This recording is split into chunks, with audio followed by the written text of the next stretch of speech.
Okay, it's Sunday, which means against my better judgment, it's time to go to Reddit and see what questions we can dredge up from this hive of scum and villainy, with special guest, the cat, the boy. He will be here for all of 10 seconds and then decide to leave, so enjoy it while you can. So, trying out for my college esports team next week, any tips? Little outside of my area of expertise. It's got 101 comments. What we got? Don't feed. Archmage 11's figured it all out. PSA reminder about Bridges Ultimate. In a lot of gold rank games, I get people who don't understand how Bridges Ultimate works, and flame me for popping it in preparation of the next fight and not in the middle of a team fight. I'm not really as big of a fan of using it way in advance of the team fight as I was before, because 100 armor is not as good as 150 armor. So if you can pop it before the fight and then have the fight actually start while your ultimate's still going, that's great. You okay? You see the look on this face? I find that using it way in advance of the fight, like 100 armor going into the fight, isn't that great, and it can kind of get chipped off of you. I told you it'd be gone soon. But if you can use it during the before the fight, and then the fight actually starts while the ult's still going, that's like the max value you can possibly get. Because then you get to go in with the armor, but still benefit from the regen mid-fight as well. It's slightly better than normal regen as well, because regenerating armor is better than regenerating health. Anyway, so all the payloads can be shattered through. Technically true, yes, but worth remembering, Reinhardt's ultimate's bugged as fuck, and it doesn't go through all of them consistently.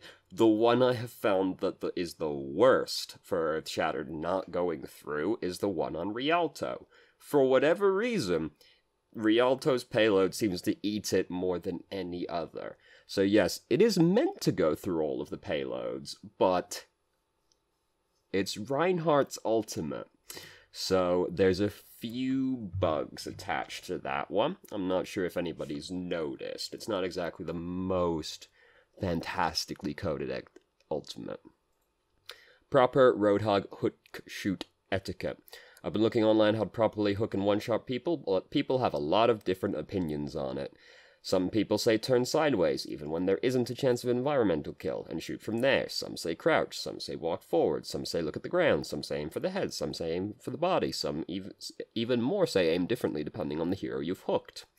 Yeah, there's a surprising amount of divergence of opinion on this one, which you'd think would be relatively straightforward. The way I do it is I hook the person, I take a step forward, and I aim for the center of their body. And if you aim for the head, like, what tends to happen is, because of how Roadhog's spread is, a lot of the pellets tend to miss, but it's a shotgun, so if you can just get all the pellets to land, that tends to be the most damage. And any headshots are just bonus at that point. So, I've always just taken a step into the person, then shot, and that's worked for me. I've never done anything particularly fancy. I've never done any crouching, none to the side business, none of that. Just take a step forward after hooking, shoot, and I find that that works for me. But there is a surprising amount of divergence of opinion on that one. Does being a healer main not get value at different levels of play? In the last few weeks, I've been playing mostly Moira in my competitive matches, and I've been climbing a lot. I was initially in bronze 2 seasons ago, first real season. The next season I somehow got into silver as DPS, like I was doing before. And this current season I switched to playing support only and looking for group, and I'm almost in plat. So my biggest concern is, should I stick to what I'm doing and hope for success, or will I hit a glass ceiling and not climb as much in SR for each win? I mean, that's what you'd expect to happen, is as you climb, climbing sort of gets harder. That's kind of the point. This was more of a concern about stats, I believe, than anything else. Always have multiple goals, blah, blah, blah, blah, blah. So, like, all that really matters is if you're winning. That's kind of all that matters. So if you're winning, continue doing what has led you to winning, and don't worry about the other stuff so much, because, like, it seems to mostly be an issue of, like, concern about stats. Like, doesn't really matter that much. Being a healer main doesn't get value at lower SRs because people are bad in low SRs, and healers are more dependent on their teammates being good than the other roles are, which is also why I say don't pick Mercy if you're a healer main in low SR, because Mercy is basically entirely dependent on her teammates being competent, whereas someone like Moira or Ana has more direct agency over the game. Any tips on shot calling better? So I'm a very talkative person. Toxic person is what I was going to say. Talkative people tend to be the most toxic as well. It keeps me concentrated even if I'm talking about nonsense. So I'm trying to use my talkative nature to shot call, but I'm not really good at it. And honestly, when I do it, it feels like people tune me out. I feel like I'm a bit aggressive when I'm trying to be a leader or a shot caller, but when I'm quieter, people also tune me out.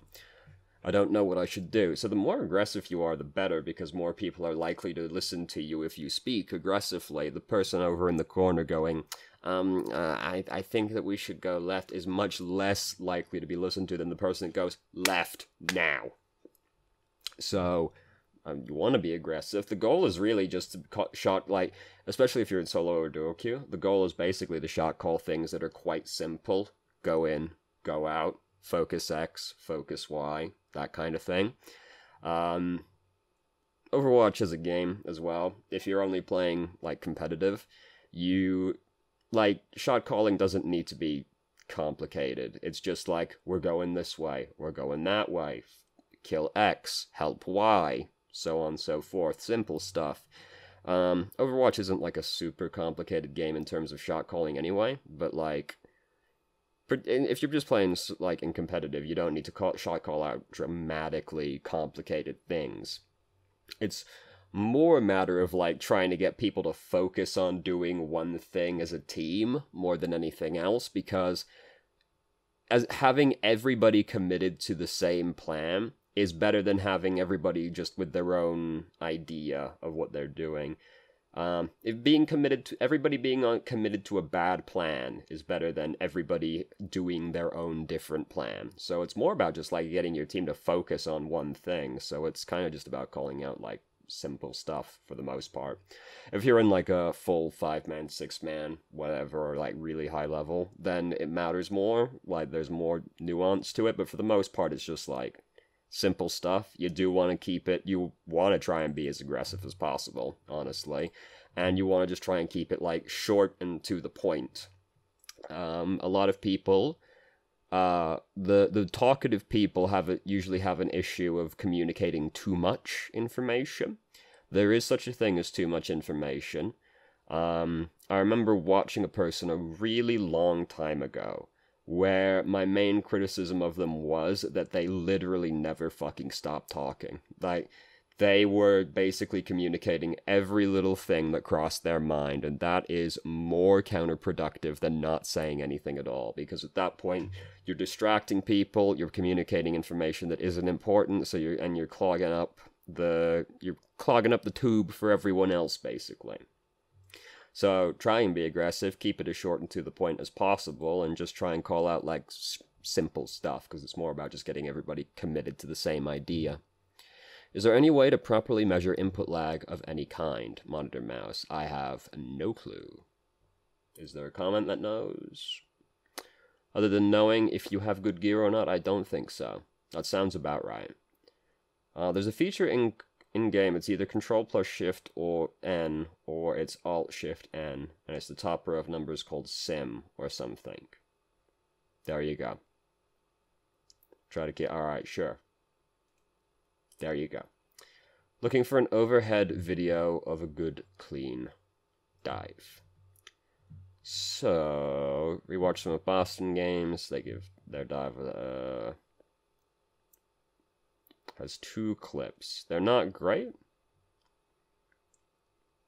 Mostly just because I'm like, I find the overhead camera stuff to be kind of cool because it's just a sort of unique perspective more than anything else. Is this oh god. There's only 2 clips on here, so presumably these are the clips. It's a little bit off-center in the video, isn't it? That's fine, you can basically see everything. This is not super... Oh, here we go. Yep, Honestly, yo, the white graviton looks sick as hell. I don't watch the Overwatch League very much, but like the colored effects are like cool as hell. Like the white graviton looks sick. What about this one? We got any... No, this is the same teams. We got any sick particle effects in here? That Winston skin's going to look basically the same as regular Winston, isn't it? Because it's white. Remember when they were talking about how they were going to implement, like, this color coding system, like the Overwatch League color system for the colorblind settings rather than what we have right now? I remember them saying something like that a long time ago. That'd be cool because their current colorblind options are completely fucking worthless. Look, here's all that your colorblind settings usually need to do. Let people change the color of UI elements however they want. Because I'm colorblind. All I really want to be able to do is change the color of health, armor, and shields, because I can't fucking see them properly, especially on some maps. Like, armor, like yellow health, I can't really see at all because of the kind of color blindness I have. Yellow basically ends up becoming white, so that isn't particularly helpful for me. I would just like to be able to change the color of that, if at all possible. Some maps I can't see the UI elements clearly on. Ilios is the worst one, where I just can't fucking see health bars, basically. Like, just let me change the color of the UI elements to whatever I want. It doesn't need to tint the whole fucking world, really. I just want to be able to see the UI elements clearly. That's all that is really an issue for me. And maybe, like, change the color of some particle effects based on it, because, like, I have an issue seeing halt, mostly, very clearly. So, it doesn't need to be all that complicated, really. Just, like, let me change the UI elements. Whatever. Anyway, so that got off topic pretty quickly, but, you know, whatever. What could I be doing wrong? I've been playing Overwatch for 2 years now. I bought a nice mouse and keyboard, a large mouse pad, and I found a DPI that works for me.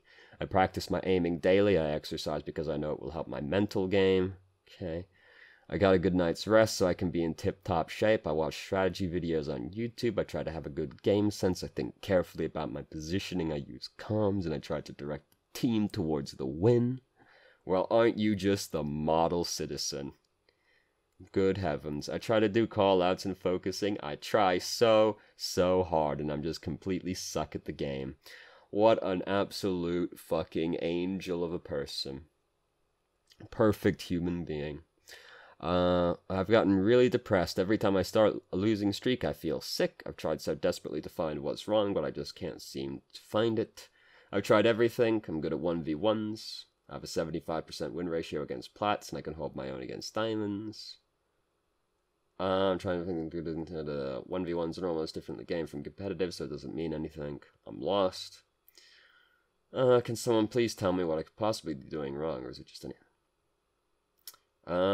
So, I got to gold today for the first time. I'm excited to improve using some of the things that the comments have told me.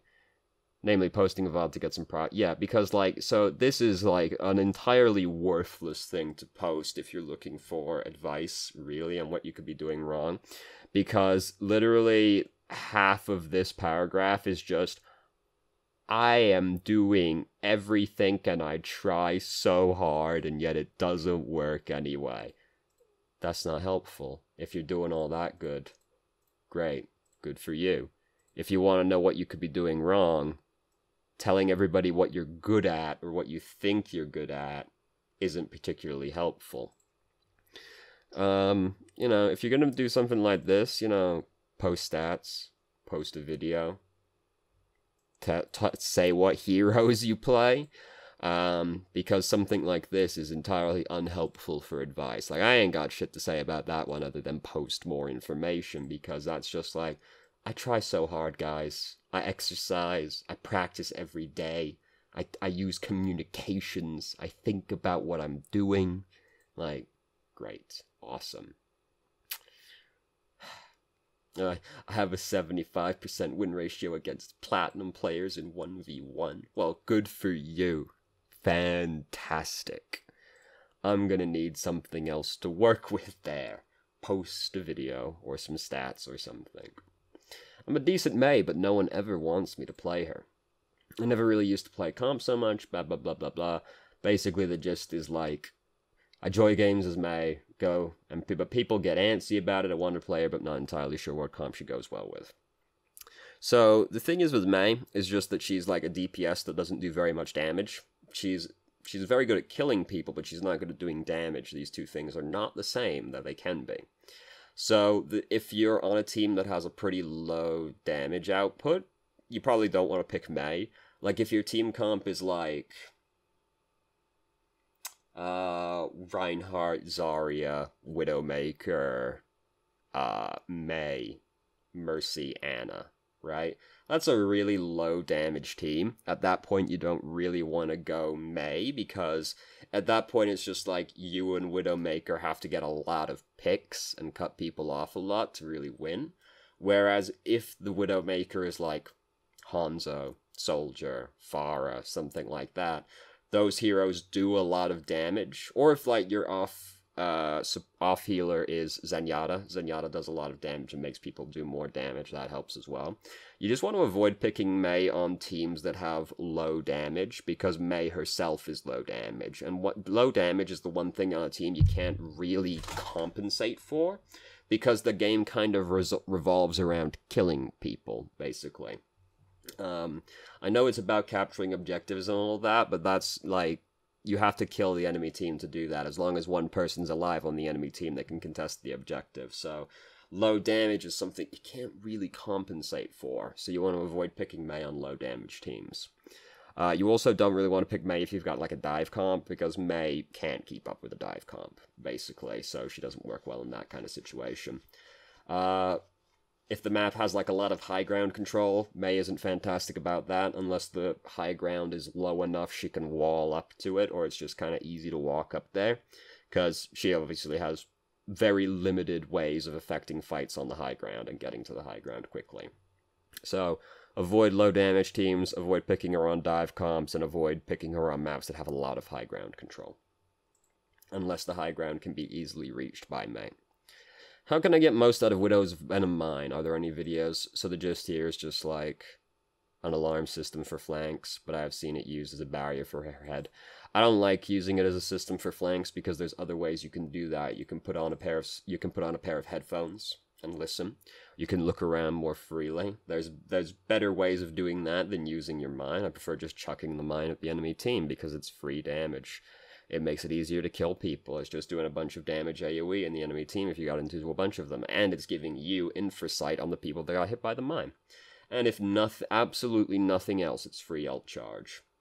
So I don't really like using it to guard for flanks and stuff like that. I'd rather just chuck it on the enemy team. Unless the enemy team is like extraordinarily happy to go around flank. Like they got like fucking 3 flankers or something on their team, by all means. But for the most part, I'd rather just chuck it into the enemy team. So, are there any advantages, disadvantages to using Hanzo's default crosshair over a custom crosshair?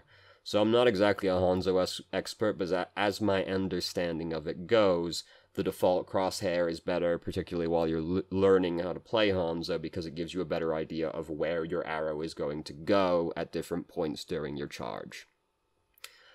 Is my understanding of it. So once you've gotten used to using Hanzo, there's probably very little in the way of point to using it. But I do know that that's one of the crosshairs that a lot of people actually leave as the default one. The other one being Zarya, they tend to leave as the default one. I also prefer Reaper as having the default crosshair.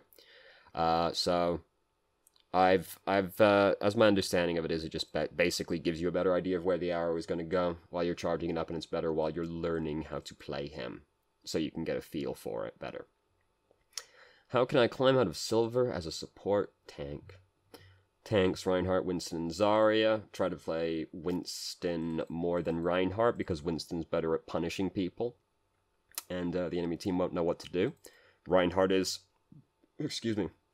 relatively dependent on his teammates actually playing around him, so try to avoid playing him. Try to play Winston more, because Winston kind of doesn't really care so much, and the enemy team won't know how to play around Winston properly.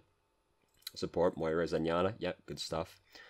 I know what mistakes I make during games because I'm very conscious of that fact, and one mistake can cause my teammates to be eliminated. But there are matches that the hero composition isn't very well, and I'd pray that the enemy team can't counter. Most of the time what my teammates do fail, and only a few times the plan succeed. I'm aware that not everybody in my team will have the same game sense nor skill as me. They can be equal in SR as me, but I believe some are heavily carried to a higher rank by pure luck of having good players in it. That's very hard to have happen, but... so, I'm going to steal this from somebody else. This is Day9 said this, who is a much smarter man than me, but... much more entertaining as well, but basically the gist of this one is that any kind of matchmaking system, like SR, again, League points in League of Legends, anything like that, they're not necessarily an indicator of skill. They are a measure of progress in that game's ladder. So... and then he had a really long lead into this, but basically it was like, you can't really completely accurately measure skill because of the variance inherent in the world. So it's better to view it as just progress through the system rather than an actual physical representation of your skill, because that's something that can fluctuate so heavily. Like, you can't really, like, nail something like that down. And there was the, he gave an example of, like, a tournament system where basically, like, you could figure out that somebody had, like, if we're omnipotent gods, we could figure that this one person has a 95% chance of winning the entire tournament, right? But because he's like, because we're omnipotent gods, we can gaze into these people's souls and see that he is unequivocally the best player there, and he has a 95% chance of winning. But it's entirely possible that he gets knocked out in the first round. That 5% variance just kicks in and the best player gets eliminated immediately. So, and then, even though we're omnipotent gods, we know he's the best one there, variance has shown that he is actually the worst player at the tournament, rather than the best player at the tournament, as we know him to be, because we're gods. So, that was a bit of a tangent off to the side, but I think that's a much better way of viewing something like SR or ELO or anything like that, because people get really tweaked about their number, because they etch that number into their fucking soul as being their measure of worth as a person.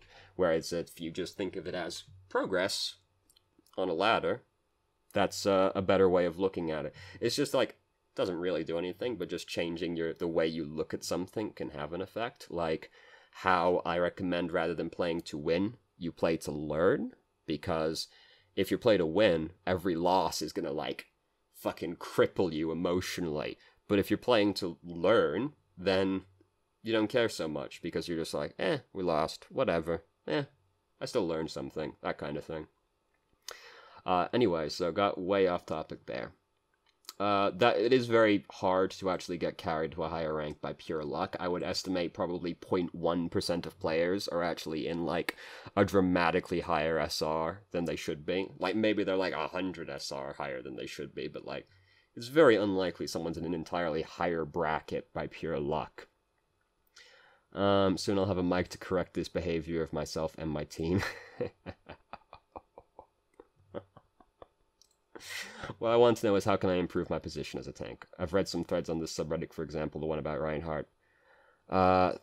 So, basically, you just, like, play as aggressively as you possibly can. This is why I also recommend playing, like, Winston or Zarya, or Winston or D.Va, rather. Zarya's also good, because they're really aggressive heroes, and they're really good at punishing the enemy team's mistakes. That's why also, like, Bridget's really good, because Overwatch as a game is basically about punishing people's mistakes, and in low SRs, people make a lot of mistakes and they don't know how to play around certain things. So if you play a hero that's good at punishing people's mistakes and is relatively independent, then you can just punish, if you're in a low SR, people are going to make all kinds of fucking mistakes. Bridget's fantastic because she can punish all kinds of crazy mistakes.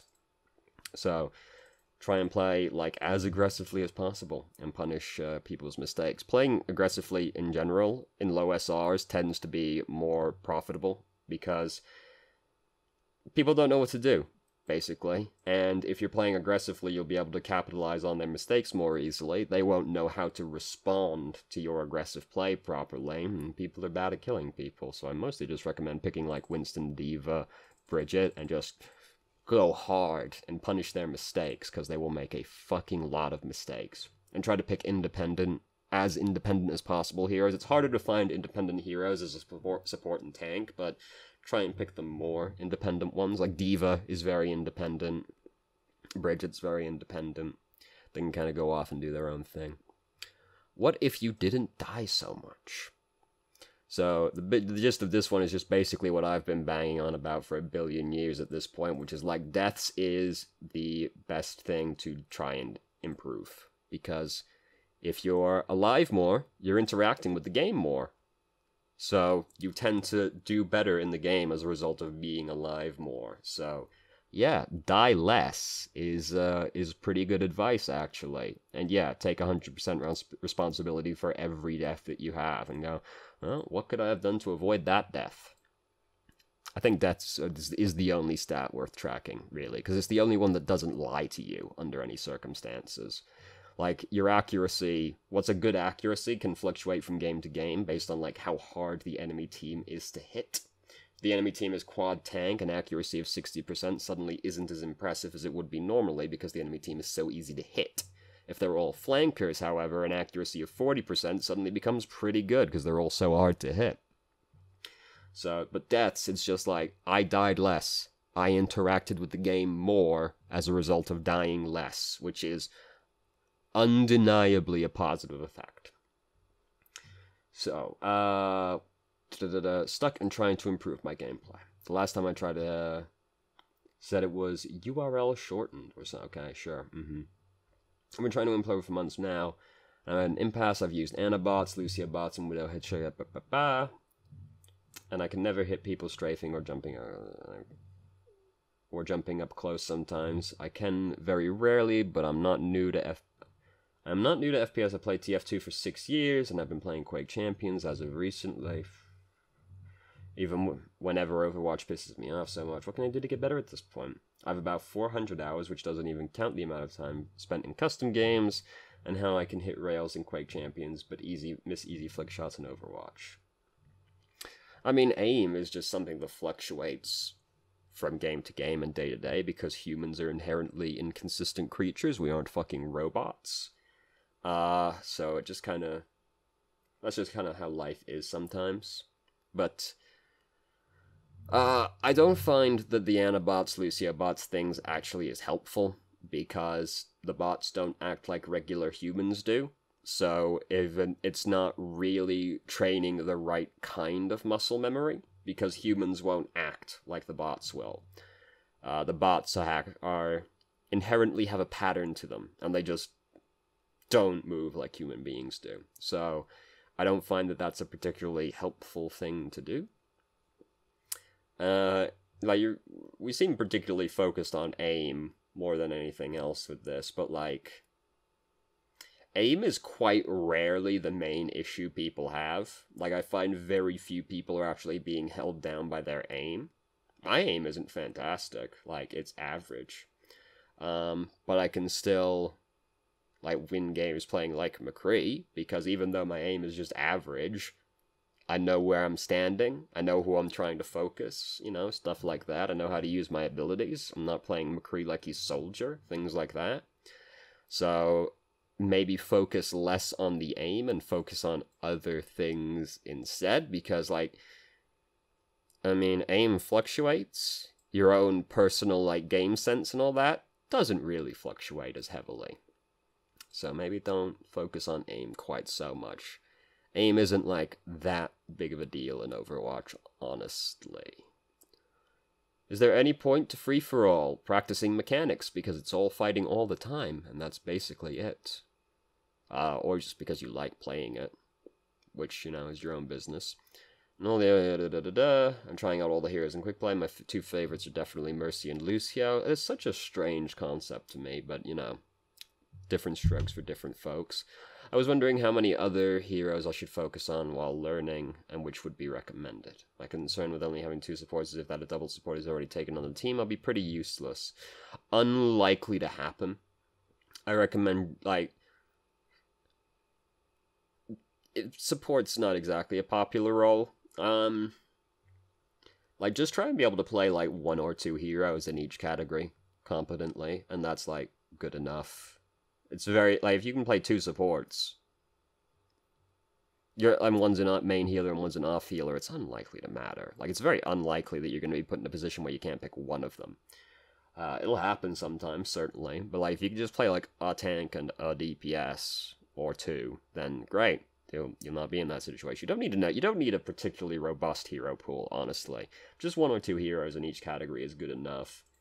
Like one DPS hero is almost certainly enough, unless you're a DPS main, because you're unlikely to have to fill onto DPS.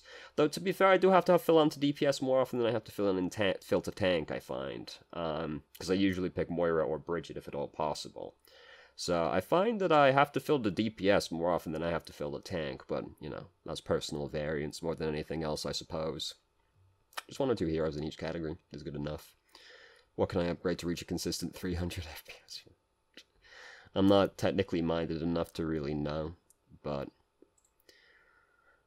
use offensive ultimate before team fight starts. Let's say I'm Reaper behind the enemy line. There's 3 minutes on the clock. Let's assume that I have Death Blossom ready and I can get 2 to 3 people with it. Is it worth it to stall the team fight initiation by using an offensive? If you can kill 2 or 3 people with your ultimate, it's definitely worth it.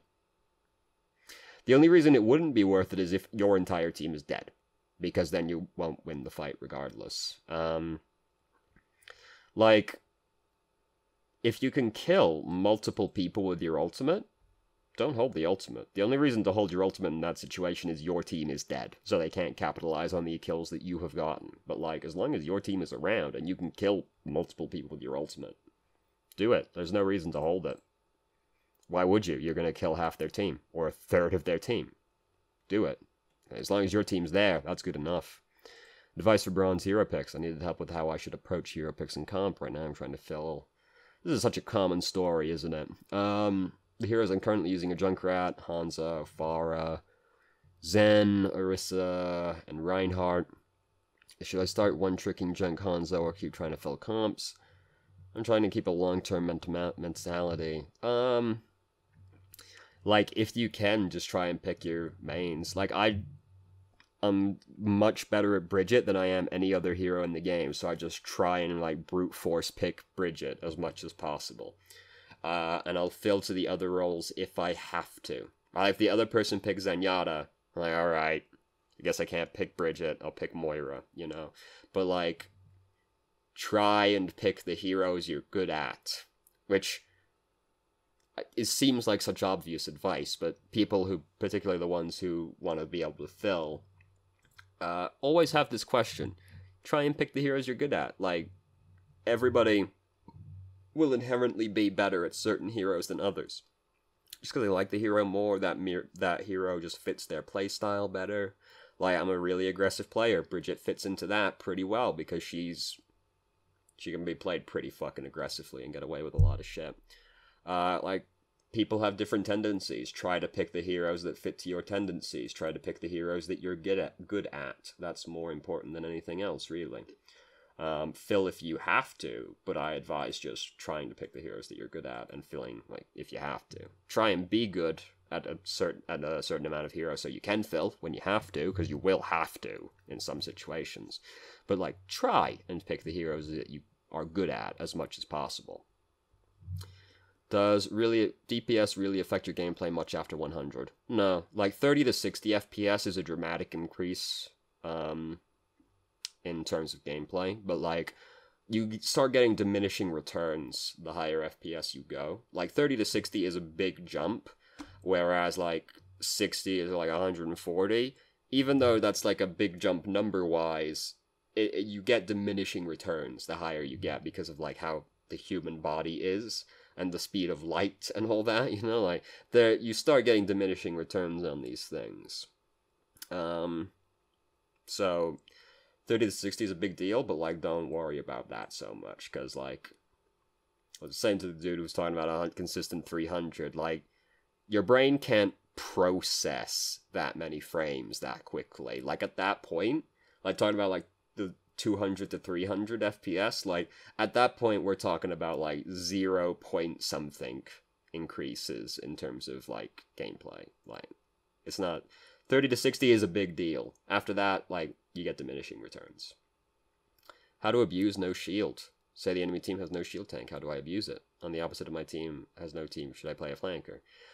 Yes, like if you don't have a shield, it just makes it harder to advance into the enemy team, and it makes it your front line weaker as a result, so flankers are better when your front line is weaker, because you can split the enemy team up, and you don't really care so much if you don't have a shield. So the thing is just that the enemy team can't stand in as many places as freely, so they tend to be more, they tend to have to position more conservatively. And if they don't position more conservatively, they're easier to kill because there's nothing blocking for them. So basically, you try to really trying to think how to phrase this in a way that actually makes sense. I know what I mean, but I'm not sure how to actually say this in a way that makes sense. Basically, you want to abuse the fact they don't have as many places they can stand as freely. So, and also, like, heroes like Soldier, Widowmaker, Hanzo become stronger because they don't have as many things to hide behind. And if you have a shield tank, then you can just, like, walk straight at them, and, like, what are they going to do? You're walking at, you have an uncontested line of sight against them, and they have to use walls and shit, or die, basically.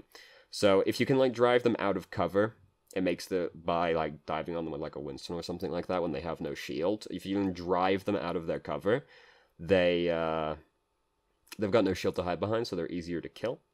The enemy team is more likely to be grouped up because there's less places they can stand freely, so someone like Pharah or Junkrat can abuse these situations better as well, because the enemy team's more grouped up and there's less things blocking you.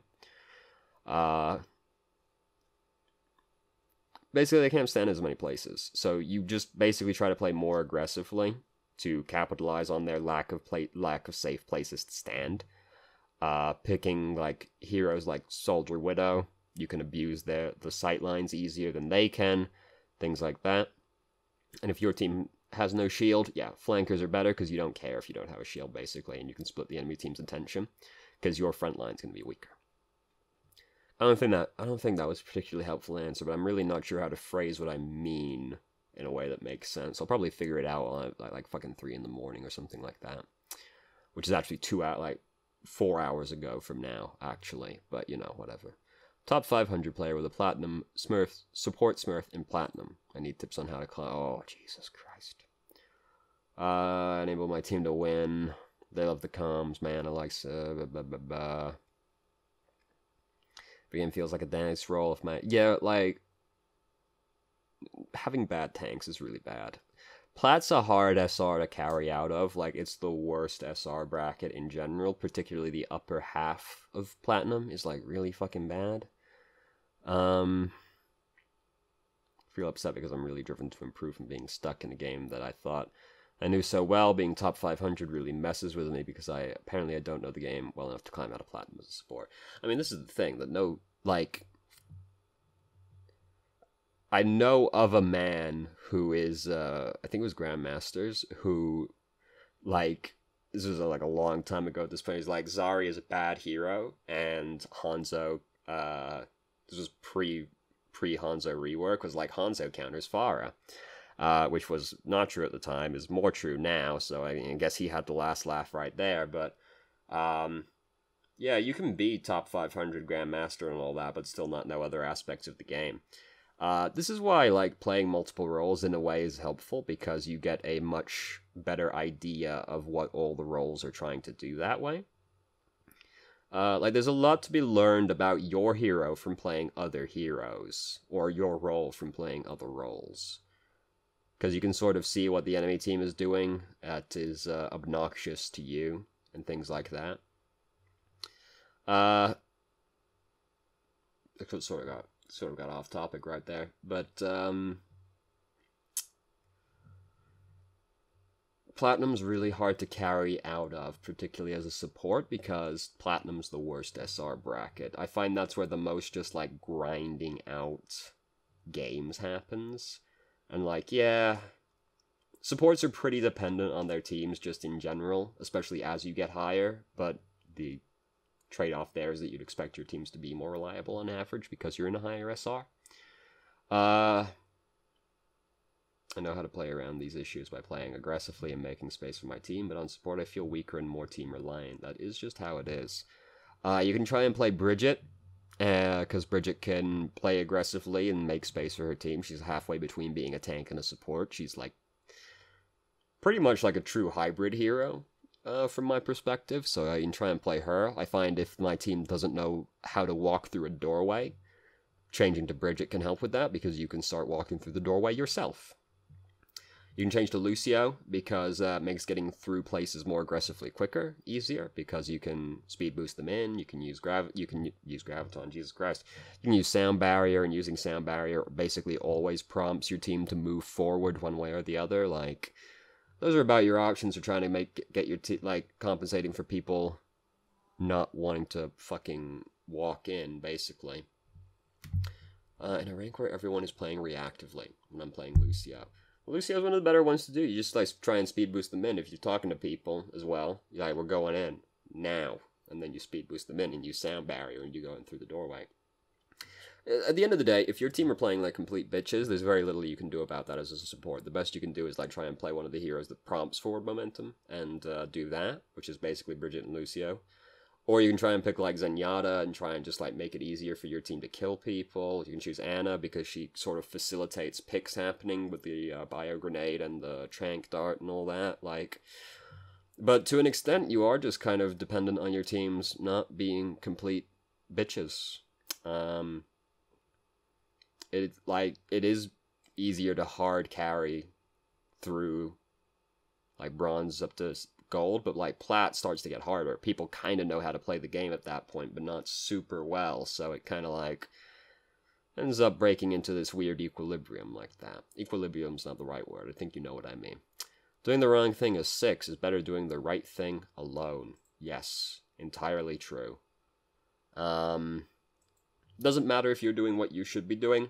Like, the example I always use is fucking Dorado. Like, if your team is standing down there at the first if you're defending, and your team's standing down there in the street at the first turn, right? You gotta go stand with them. Doesn't matter, like, if you're standing up there on the high ground, where you should be standing as Reinhardt, but your whole team is standing down there, go stand with them. Doesn't matter if you're up in the right place over there. Your team's gonna get killed over there. They're doing something stupid, 5v6 because you're not standing with them. It's not likely to work already. If they do it 5v6, it's definitely not gonna work. Go do it with them. If your team's doing stupid shit, go do stupid shit with them.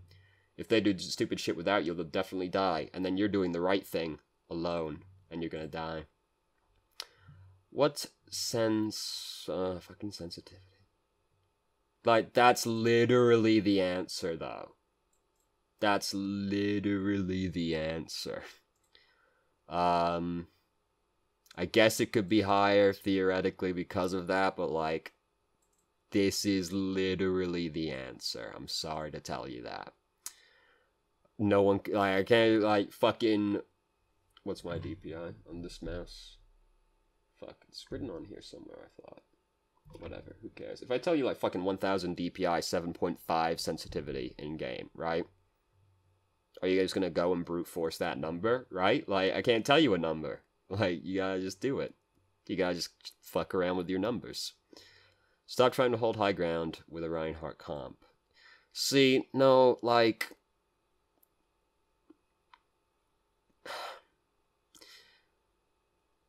rotations are shit. Like, no, the thing is you just rotate properly. So, like, you do contest the high ground. It's just then knowing when to rotate is the issue, right? Like, when you're on Dorado, you're standing up on the high ground, you have Reinhardt stand up there with you.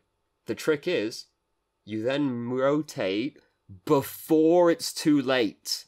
That's the issue, right? Like, you wait, and then you're like, alright, they're getting up to the corner now. Like, they're getting up to the archway corner right now, so I'm going to move around. So when they start pushing up the archway, I'm already in position. Right? Like, if you're on, like, Numbani, you stand up on the balcony at first and cover for your team, and then when you have to jump off the high ground, which you will eventually have to do, you jump off the high ground. You block for your team up there as much as possible, and then leave when it's time for you to go and contest objectives and choke points. Like, you do hold the high ground as these heroes, as like a Reinhardt and a Zarya.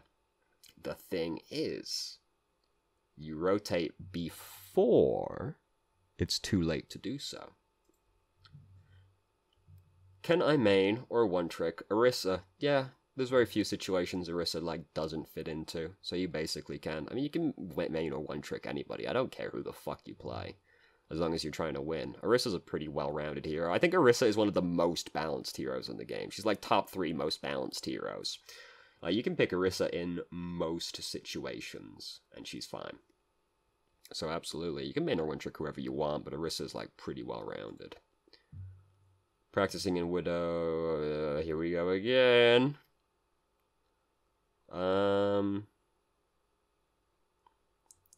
This is the same dude. Is this the same dude? I think this might be the same dude. This is a startlingly similar thread to the other one. Am I stunting my own growth by playing with lower ranked friends? Yeah, like, you will improve slower. It's not like you're not improving at all when you play with lower ranked friends, but like, you're not improving as fast as you would if you didn't play with them. At the same time, though, play with your fucking friends. You're meant to have fun. Like, you know, like, it's not like you're going to get worse or anything like that. You're not going to improve as quickly, but, you know, if you want to play with your friends, play with your friends. Don't worry about it that much. Do placements still account for individual performance? I think so. I'm pretty sure they're just, like, more heavily weighted normal games than usual, basically. I'm pretty sure they have to still account for individual performance. Like, what are they just gonna... Like, what? They're just like, whatever, fuck it, doesn't matter, he won, that's all that matters. So they just lost, whatever, draw, strike it from the record, things like that. Like, it has to account for individual performance somehow still. My eyes can't keep up with my movement. My best hero is Genjin. Recently, my eyes... I used to be able to keep up but my vision feels like it's trying to keep up with the movement, but it can't. I don't really know what that means. To be, like, I don't actually, like, know how to respond to that, because I'm not entirely sure what that means. Am I with any suggestions to correct bad habits? Each day I play, it continues to only get worse. I'm about to stream... Okay, fine. How to play against Doomfist as D.Va. So, the advantage you have is that, like, Doomfist can't really, like, one-shot you or anything like that. But her job of peeling against the Doomfist. So, basically, you want to put Defense Matrix out. Like, Doomfist is fairly... straightforward in what he's trying to accomplish. He's trying to, like, punch, like, the most common way a Doomfist kills somebody is he gets up to them, uppercuts them into the air, then taps them a couple times with the shotgun in the air, and they die. So, if you're keeping an eye on him, you can just, like, as soon as the uppercut happens, put Defense Matrix over the person, and he won't be able to shoot the person, right? And then that makes it harder for Doomfist to kill the dude. You can get between your teammates and him, so that, like, if he uses Rocket Punch, it hits you rather than the squishy teammate. And, like, you as D.Va, 600 hit points, don't really care if you get hit by Rocket Punch, whereas the 200 health Mercy does care. So get between your teammates. You can try and bat the person. You can try and bat the Doomfist away as well once he's up in the air from the uppercut as well. You can't really disrupt him when he's charging Rocket Punch, so try and disrupt him after he's already used it. Or get between where he wants to go with the right... Like, if you just, like, dash in front, like, boost between where he's trying to get to and him, then you'll at least stop the Rocket Punch, which is disruptive in and of itself. But, like, the biggest thing will be just, like, put Defense Matrix over the person he's uppercutted, and he probably won't kill the person. Or try and knock him away with the boosters after he's done that as well, because then it'll also be harder for him to kill the person. Doomfist has a pretty, like, straightforward method of killing people. It's either punch them into a wall, which you body block for, or he uppercuts them, where you can hold Defense Matrix or push the person away.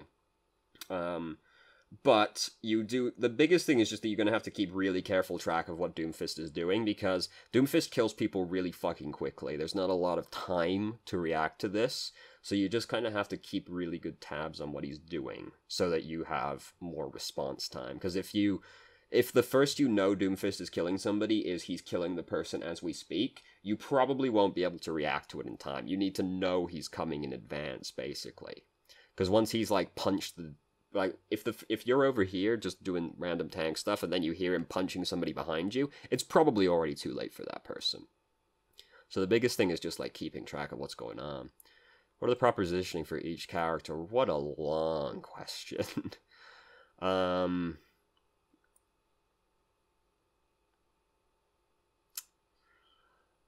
I'm not going to answer this question now because it's going to take me... I know that this particular question is going to take probably half an hour to fucking answer. I'd be better off just making a video about it. Which is something I've already been thinking about doing. Because positioning tends to be the thing people are most stuck on. It probably... another video I've just thought about making for quite a while is a video about zoning. Because one of the more common questions I've heard is, what does zoning mean exactly? So... I'm not going to answer that now, just because that's going to turn, like, this is already going to be a 50-minute video, longer than that at this point, and that question is going to take so long to answer, the video is going to end up being, like, 2 hours long. I've been reviewing your VoDs, okay, How to rank up with friend. My friend got unlucky with players throwing and lost all prelims.